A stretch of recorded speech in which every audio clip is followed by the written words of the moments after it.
একদিন বিশ্বনবী বললেন, বান্দার কোনো হক আল্লাহ কোনোদিন ছেড়ে দেয় না।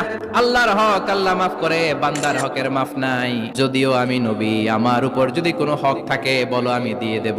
কোন সাহাবী দাঁড়ায় না। এক সাহাবী দাঁড়িয়ে বললেন, নবী, যুদ্ধের ময়দানে চাবুক চালানোর সময়, লাঠি চালানোর সময় এক কাফেরকে মারতে যে আপনার লাঠির বাড়ি আমার পিঠের মধ্যে পড়েছে।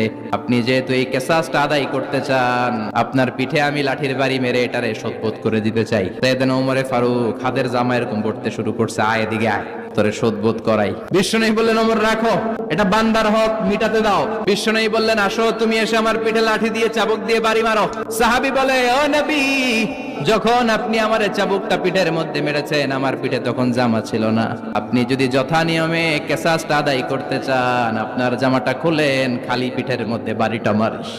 এবার ওমরে ফারুককে ধরে কে, এদিকে আয়, তোরে দেখাইতেছে। বিশ্বনবী বললেন, ওমর থামো, মারতে দাও। বিশ্বনবী উনার জুব্বাটা উপরের দিকে উঠালেন, পিঠের মধ্যে বাড়ি দেওয়ার জন্য ওই সাহাবীকে ডাকলেন। ওই সাহাবী বিশ্বনবীকে পিছন দিক থেকে জড়িয়ে ধরে ওই মোহরে নবুয়তের মধ্যে চুমু দিয়ে ফেলেছে। সাহাবী বললেন, নবী গো, এই নাটক করার জন্য আপনি আমারে মাফ করে দিয়েন। আপনি বিশ্বনবী, উদম গায়ে আপনারে দেখা যায় না, খালি গায়ে আপনারে দেখা যায় না। শুনেছি আপনার পিঠের মধ্যে মোহরে নবুয়ত আছে।